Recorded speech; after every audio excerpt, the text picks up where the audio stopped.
Merci. Régine, alors. Comment vous allez bien? Waouh! Waouh, waouh, on va réveiller tout le monde.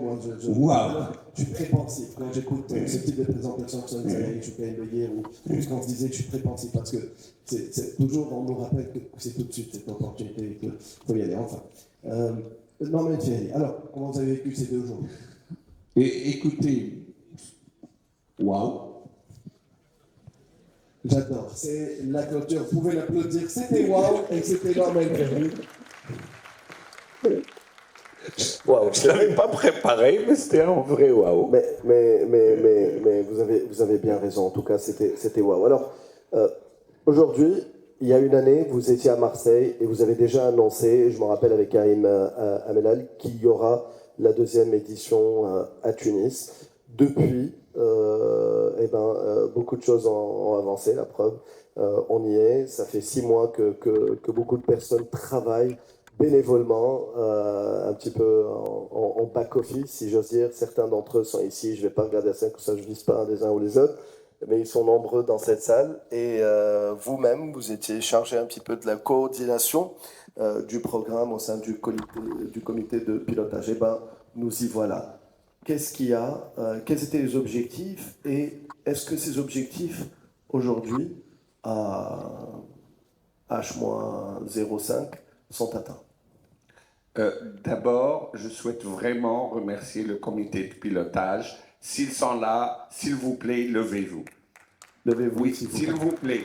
Oui, on va venir vous chercher. Même s'ils ne veulent, ceux qui ne veulent pas se lever, s'il vous plaît, levez-vous. Oui, Léopold, c'est bien de demander aux autres de se Laurent, lever, mais...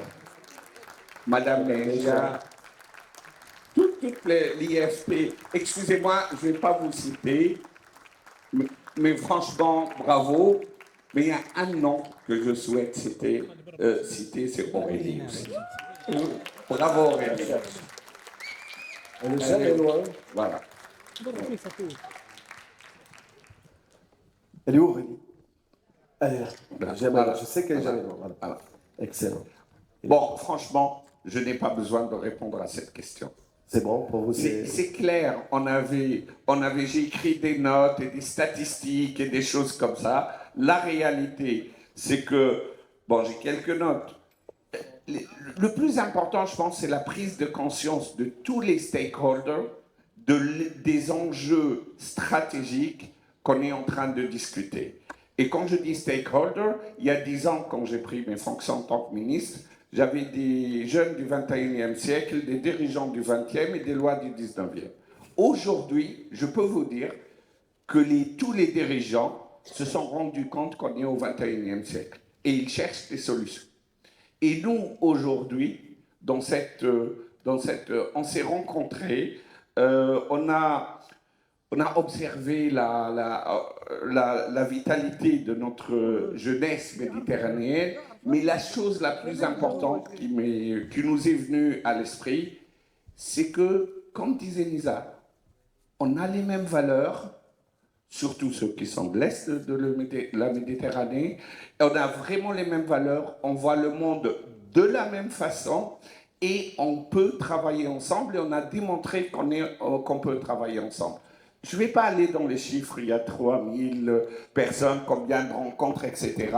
Mais j'ai dû observer personnellement des choses qui se passent et qui se passent réellement.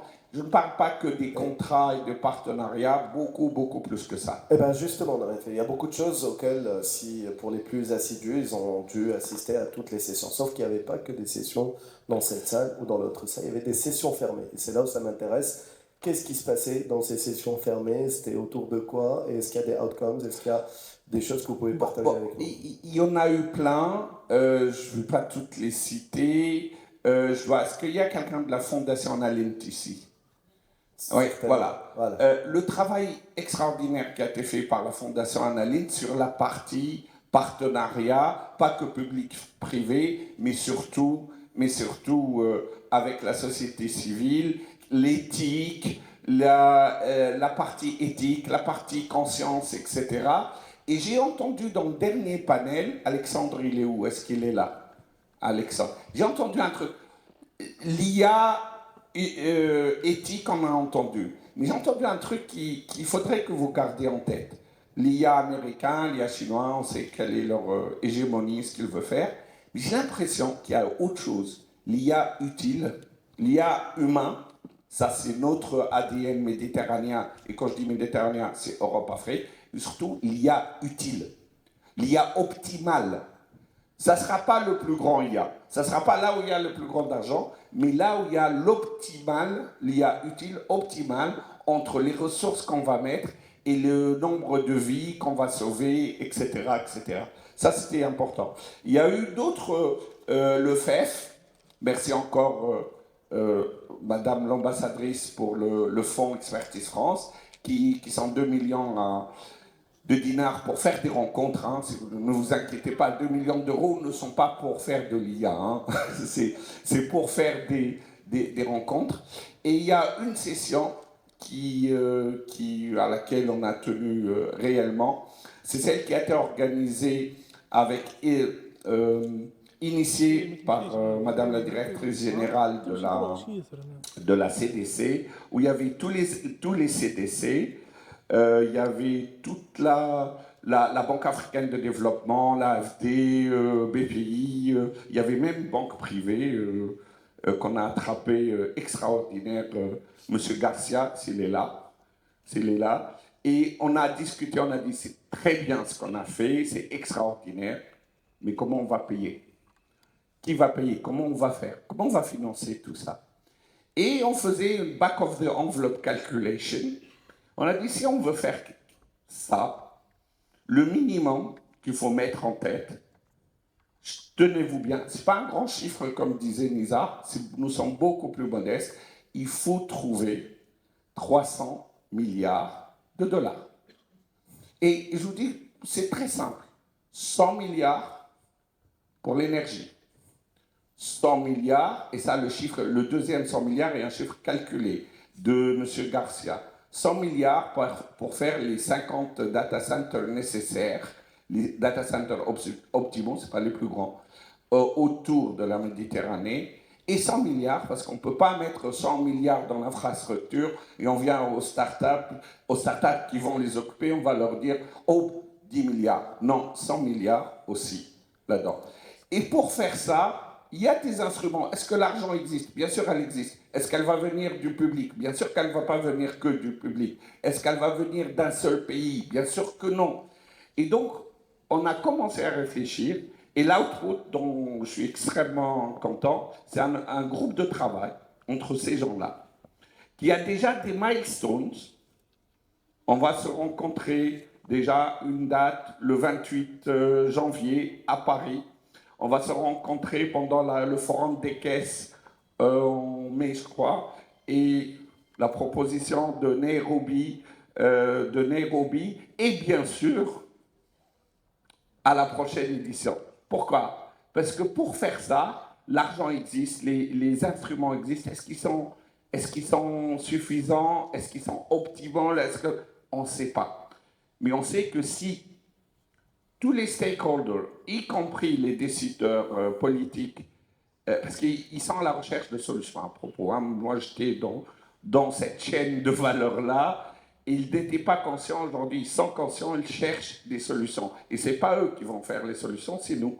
C'est tout ce monde-là. On va leur remonter quelques idées, mais des idées plus mûres, pour que d'ici une année, j'espère, nous espérons tous, à Madame l'ambassadrice, Madame la ministre aussi, de faire quelque chose de concret. Voilà ce qu'il faut faire, comment le faire pour les 5 à 7 prochaines années. Et donc, prochaine étape?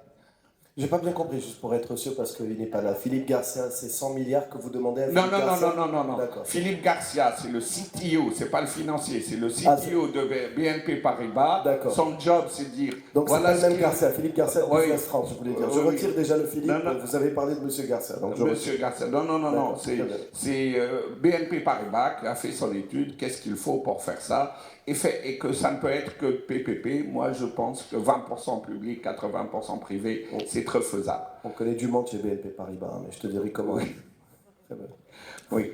Alors, c'était quoi la dernière question, c'est C'est what's next? Par quoi commencer? Qu'est-ce qu'il faut faire tout de suite? Alors, c'est pas moi de le Là, dire. je vois vous distribuer des centaines de milliards à tout le monde. Non, 100 non, non, milliards non, et la non, paix non, des non. Israéliens, Non, 100 non. milliards. Non. What's next, il faut trouver les 300 milliards et on en a une année pour la trouver pour sauver la Méditerranée. En gros, c'est ça. En gros, c'est ça. Mais en fait, vous l'aurez compris, cette cérémonie de clôture, j'ai encore 2 séquences. Alors, ça a commencé avec les Israéliens, c'était 100. Là, on est à 300. Alors, attachez vos ceintures pour la suite. Non. Mais c'est important de réaliser, mais les patrons des pays le savent aussi, qu'il faut qu'ils travaillent ensemble géopolitiquement, c'est important. What next? C'est pas à moi de le dire, je ne suis qu'une société civile dans ce acteur bénévolement dans ce groupe, mais je pense avec votre autorisation, il y a 2 choses. À Marseille, on a fait une sorte de proof of concept, un test qui a marché. On a fait le grandeur nature aujourd'hui. On a un MVP, là. Non, oui, on a un produit. Je pense qu'on a un produit. Ouais. Je pense qu'on a un produit qui a tourné. Et ce qui nous démontre qu'on a un produit, il y a eu tellement d'événements autour de notre produit que le truc central s'est vidé. Mais c'est extraordinaire parce que les symposiums, ça ne se fait pas dans les salles comme ça se font autour et pendant les soirées, les restaurants, c'est extraordinaire. Donc on a un produit, je pense qu'il va falloir l'institutionnaliser. Je ne sais pas comment, oui. Your issue. On va pas pouvoir l'institutionnaliser et puis probablement à Marseille. À Marseille, l'année prochaine à Marseille. Voilà. Voilà. Je terminerai peut-être avec une petite question personnelle. Vous avez dit bénévole, tout ça, mais pourquoi vous le faites? Pourquoi vous faites ça? Pourquoi vous faites ce que vous faites? Pourquoi vous faites ce que vous faites? Là, je suis vraiment curieux. Je me rends compte, je n'ai jamais posé la question. Pourquoi vous faites? Ça me rend heureux. D'accord. Et ça me rend heureux parce que ça crée de la valeur qui va changer le... Je t'ai pas voulu, hein, mais j'ai vraiment posé. On applaudit. Mais bon. Là, il est heureux, c'est bien. Voilà, dès que je sors du script, c'est ça. Désolé. Je pas fait exprès. Non, mais... Ça va changer la trajectoire de notre futur. C'est ce genre de choses. Merci. Très bien. Moi, j'invente une nouvelle expression. Heureux comme un homme. Merci beaucoup.